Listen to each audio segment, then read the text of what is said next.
Hey, Jessica, thank you so much for joining us today on the After Film School podcast. So happy to be here. Thanks for having me. You are a USC graduate recently in 2024.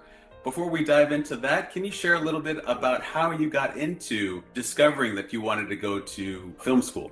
Well, my background is in theater and musical theater. So I was working frequently in it, as well as directing music videos for some time. And then during the pandemic, I attended sort of remotely these Q&As with specifically female directors who were working in television at the level I'd like to be working at.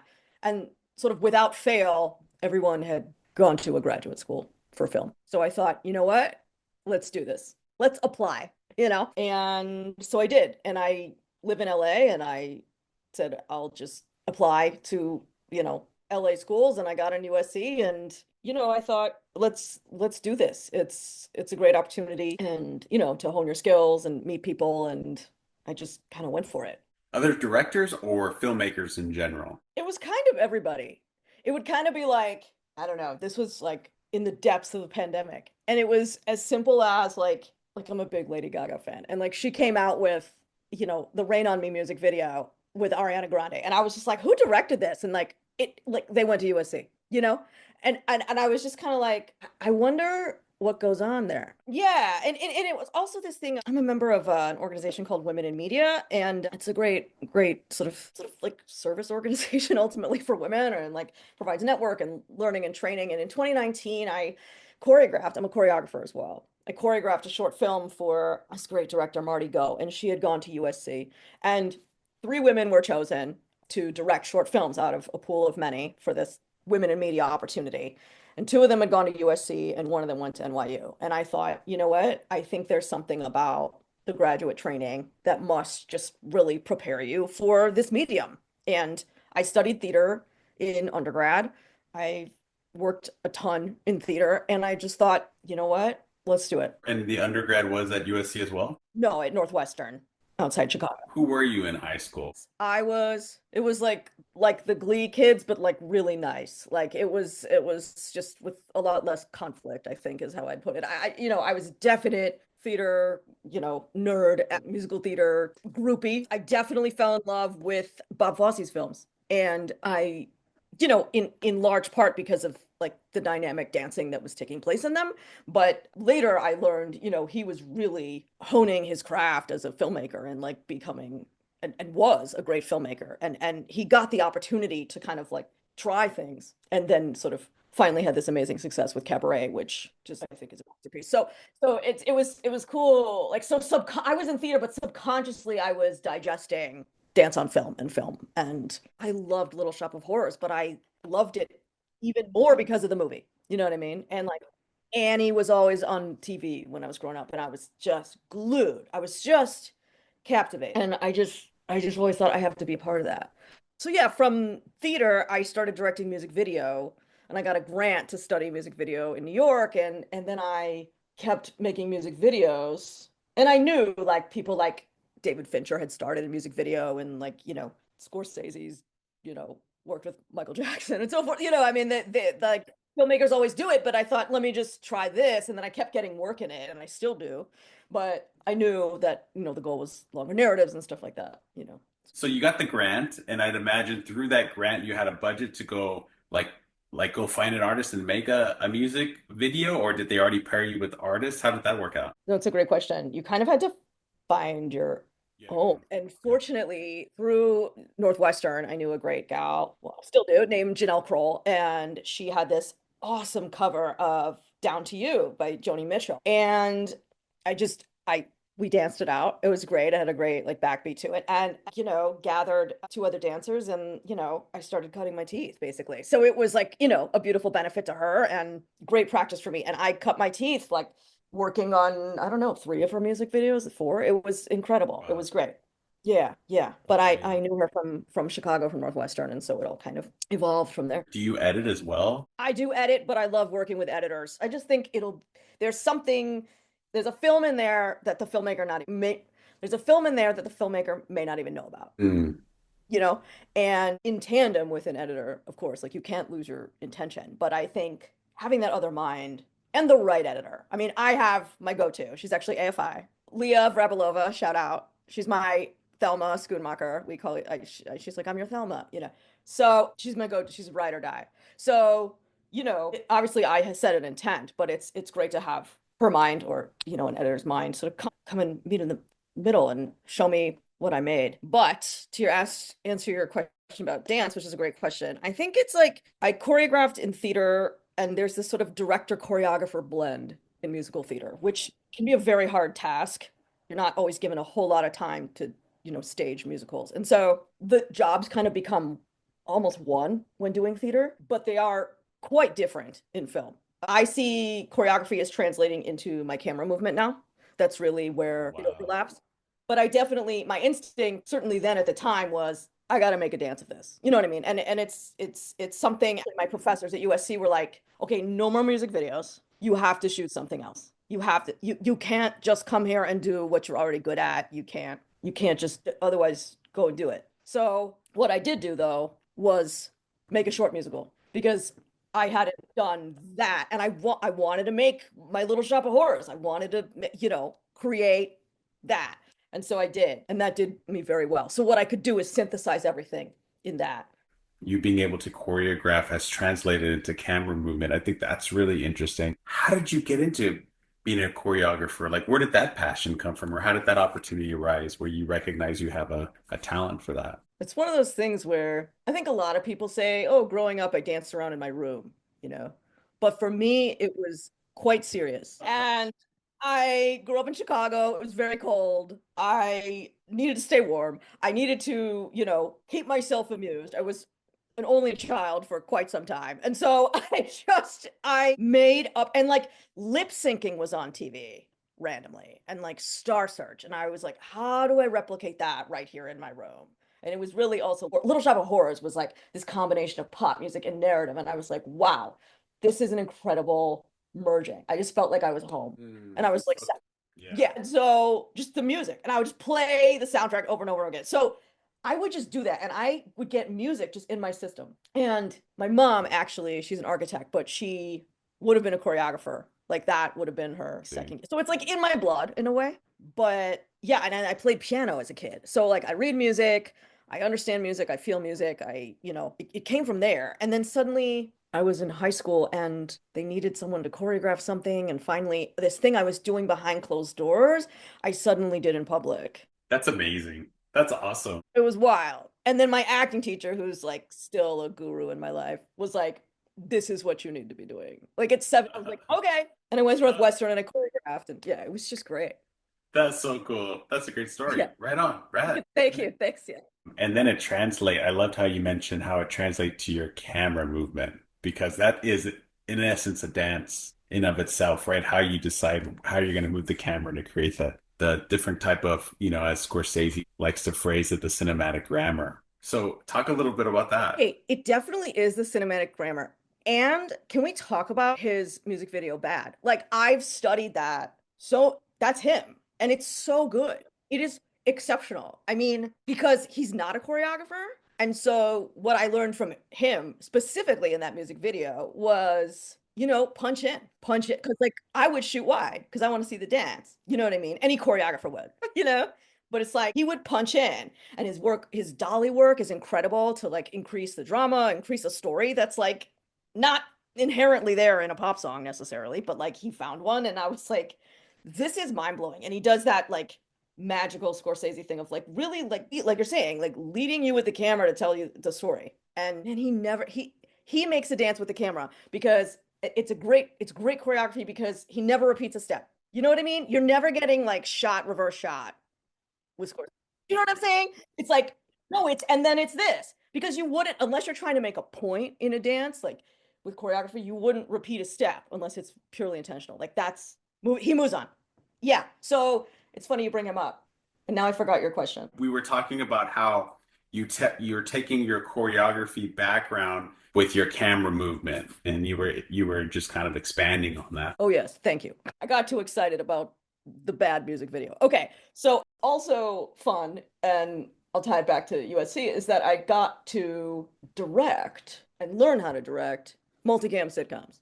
With my theater background was of interest to me in moving to LA kind of in the first place. And so, working four cameras at once is a dance. I mean, it's like if you, and I've shadowed, I got to shadow at NBC this past year and I've done it at other studios. And like, if you watch those cameras move, and it is a dance.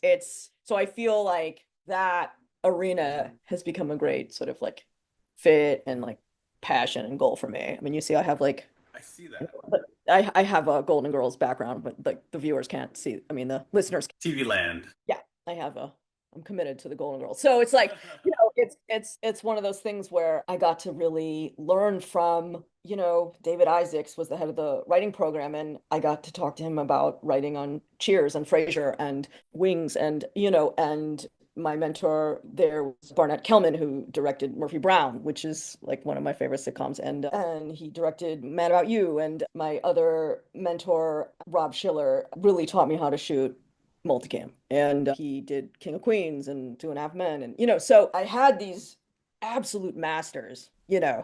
just downloading, and here I am, going, tell me about your sitcoms, when like I think everyone else, wants to be George Lucas, what I mean? Understandably, but yes. And they should, like they're all great, you know what I mean? Yeah. USC's got a great pedigree, without a Oh, doubt. for sure. I mean, you can't go wrong. And I blossomed as a filmmaker, capital F as well. But it's like that was really cool. So in terms of the dance, I use it there now, and I still am doing, music videos here and there. So and a scene, it can become, the shooting of it, kind of like what Scorsese was saying, is a dance, especially in comedy, which is what I'm mainly focused on. So What is one piece of advice that you would give to someone who's up and coming, and if they're going to shoot a music video? Make sure it's a song you want to hear over and over and over again. You better love that song, and you want to be able to crack every note open, use every frame to tell whatever story that artist wanted to tell, to show whatever images can't be said in music. You better Wow. love that song. Do you feel like you need to be able to read music in order to crack it open for a music video? No, you need to be able to listen, and you need to be able to hear, which are two different things. That's You awesome. need to feel it in your body, in your bones, as a Hmm. director, I think. Yeah. No, no, And right on. certainly as an editor. Certainly as an editor. I'd imagine. Yeah. Yeah. Yeah. I'd Yeah. imagine. Thank you for that. So, okay, so you apply to USC, you get in. So, what was like the first year like? How was that experience for you? Okay, so I know this is like an AFI podcast. So are you familiar with like year one of USC, or should I like explain it a little bit for your listeners? You can give some context. Yeah. Okay, great. I looked at your podcast list and I was like, am I in the right room? Okay. Can't wait to play you guys in football. Let's go. All right. Let's go, guys. The goal with the goal of the program during the first year is, they say they kind of want to get everyone on the same page. So what's interesting about the program is they'll bring in people who do have film experience and people who do not, and who are chemists or have just come off active duty, or we're stand-up comedians, or we're engineers. So they feel the need, understandably so, to get kind of everyone on the same page by giving you sort of just like, I don't want to say it's a crash course, but your first semester, this is the production program, by the way, the film and television production, I should clarify, is because there's different sort of wings. There's producing, writing. Yeah. Yeah, this is film and television production. So the first semester is called 507. Okay. And you're in a section, and you learn producing and cinematography and directing and sound and editing. And it's sort of like a garden variety situation, Okay. where those of us who came in with some experience were like, okay, yes. But I actually got a lot out of it, because especially in the cinematography realm, because I was coming from theater and I had not put my hands on a camera. I was like, my DPs are from AFI. You're gonna let me touch a camera? Like, do you know what I mean? It was like, oh God, but that was the best thing for me. That was the best thing. So I actually got things out of the first semester. And I think even if you have so much experience, there's always something to learn, So, and then the second semester is a class called 508, which is hard. And it's sort of like very famously hard. You're in trios with people, you have not necessarily elected to work with. And what's very challenging about it is, and you rotate in your trio being director writer. But what's challenging about it is like, unless you're really short staffed, you'd never be in this position, which is the following. The producer does sound and also edits. You see what I'm saying? And then the DP does production design. Wow, wow. And which like You learn. you learn, Yeah. but there's no designated first AD. You know what I mean? There's no one on wardrobe. There's just three of you in this raft that may or may not float. And it's like during graduation, the head of the program mentioned the number 508, and for the undergrad it's 310, because she said, you're all familiar with the numbers 508 and 310, and the room booed. Okay, so it's like that. It's like, but some trios work together extremely well and like make production companies. Like it can go either way, and they become best friends. Like it can go any way. But the truth is everyone wants to be a director. And you know what I mean? And so it just gets complicated for many people. It's a challenge because you're in the trenches, and and you don't know how it's going to come out. Now, they tell you these are exercises, and they are. But I was like, I'm going to make something great. And everyone's like, good luck. Good luck with that. Don't try too hard. And I was like, no, no, no, no, no. I'm doing it. Because I had heard, and this could be, I could be quite wrong, but so in 507 you make four projects, and like I had heard, this could be complete fake news, but that like Ryan Coogler's 507 very famously went to Sundance. And I was like, yeah, I was like, okay, well, let me make something out of my samples. I'm gonna give myself room to grow and, make errors. That's the point of this, but like also make a good sample. So I made this musical that I had mentioned earlier called Exit Pursued by a Bear. It was 6 minutes long, and it's based on a bear that was in my neighborhood for 3 months during the pandemic.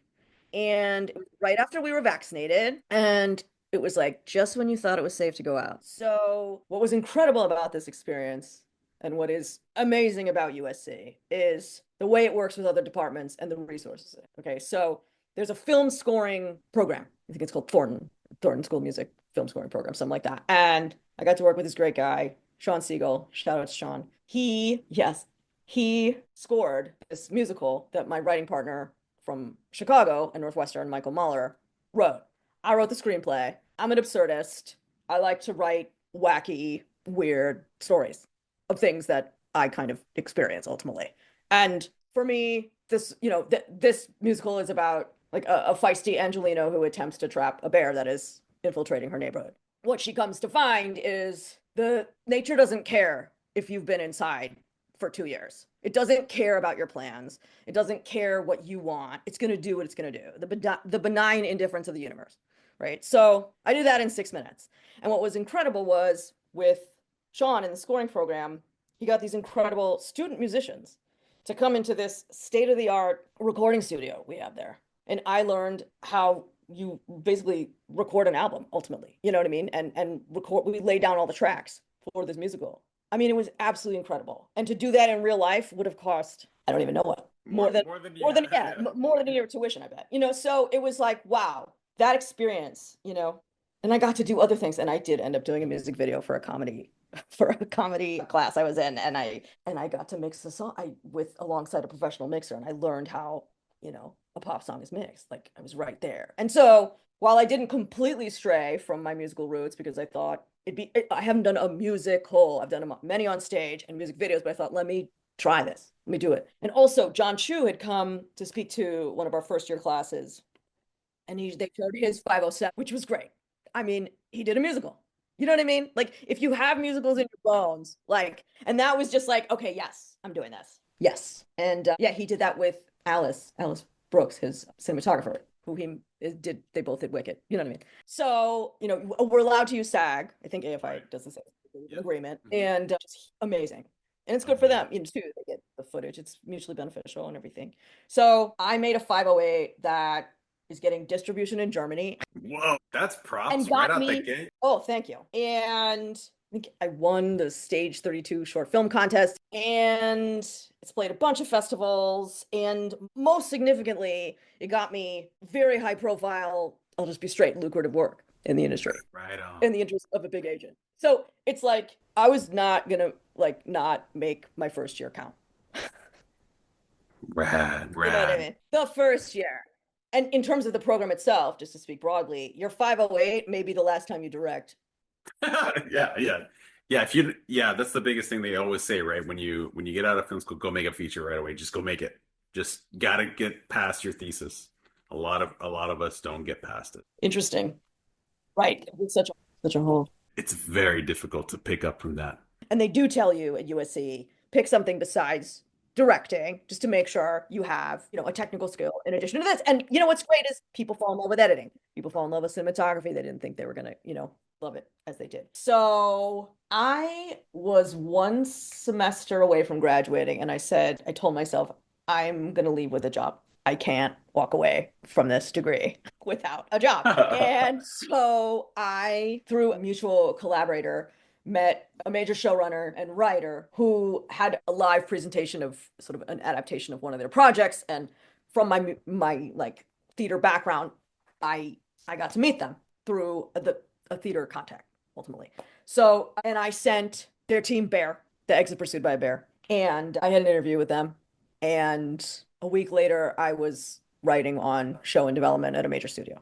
Wow. Wow, that's big. It's a little like NDA, you know what I'm saying? So, but no, I just said, I got to finish school and do this. Yeah. So I moved all my classes to the nighttime. And then they hired me to be their creative exec in charge of their entire film and television slate. What?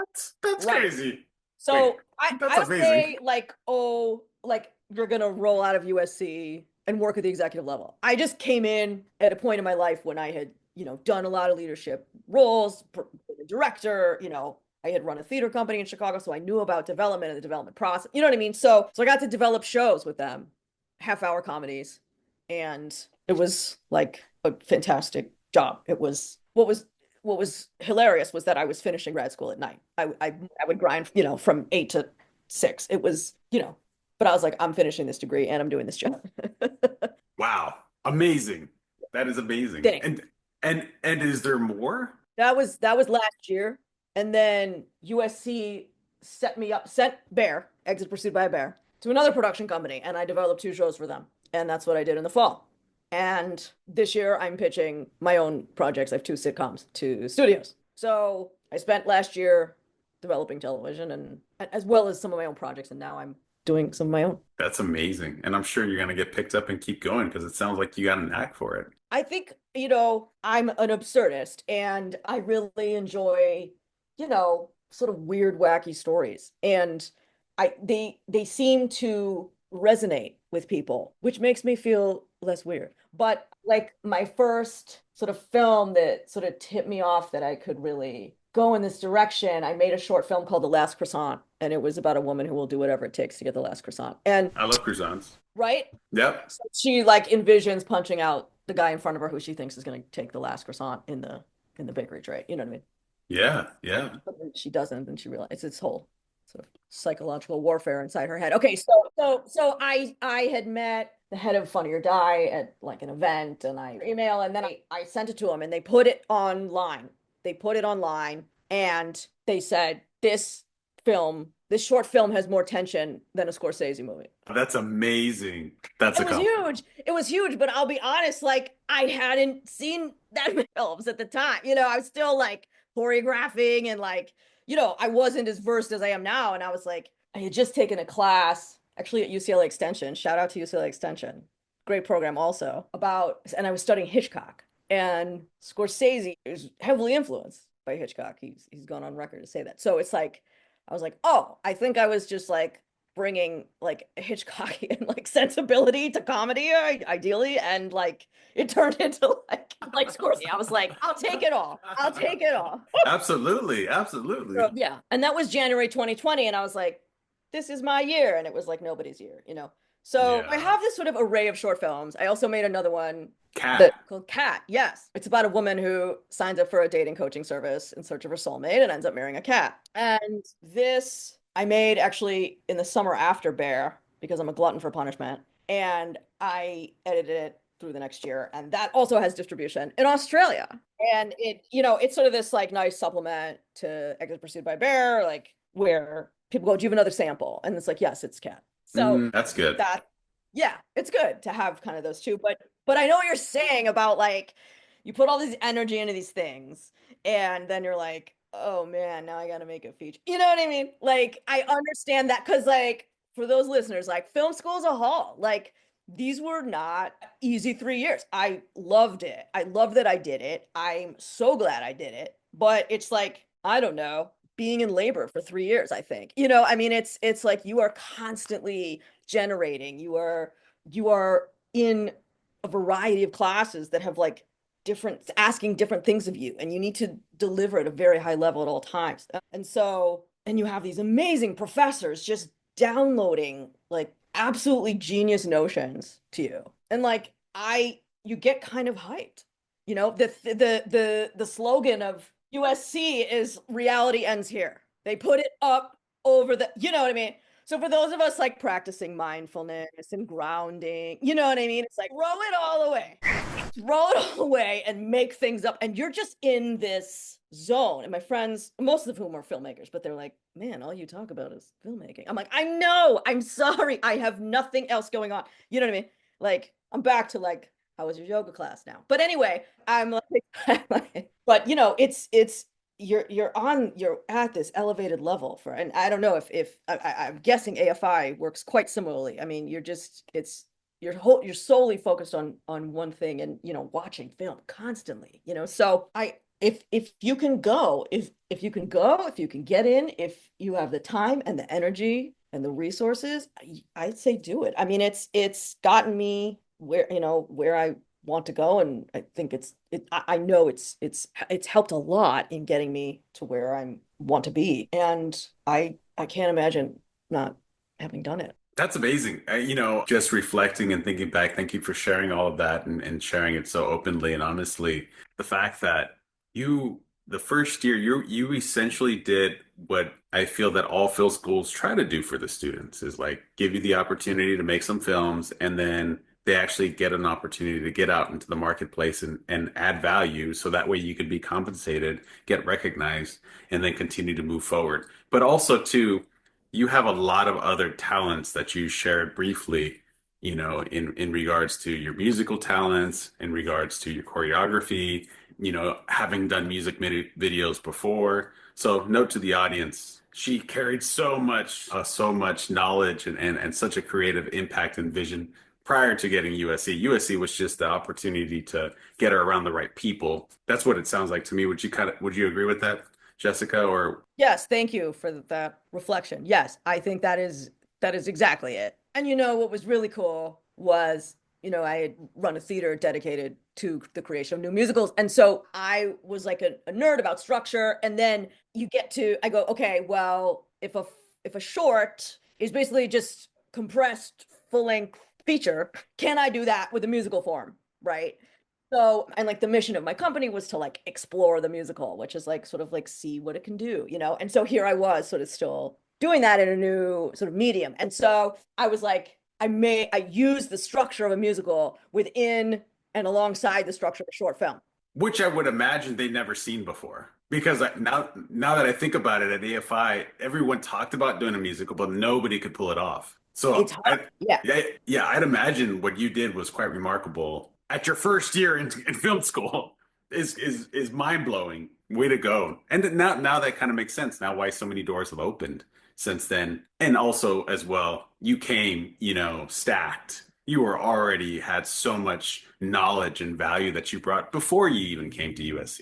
Yes. And the collaborators to do it with, and now I've made new ones, which is even cooler, So it's like I brought all these Northwestern people with me. The lead is a gal named Laura Shine. She's a wonderful actress. We grew up together, and we know each other. We've known each other for years. She went to Northwestern, so it's like we have a language. So it's like I brought all my people to this new context and then merge them, and it really works. So yes to the audience, yes, build your collaborators over time, like, and you're going to meet new ones in film school, and it's find your people, that's how you're going to make great work. Thank you so much, Jessica, for taking the time and sharing this wonderful story. Thank you so much.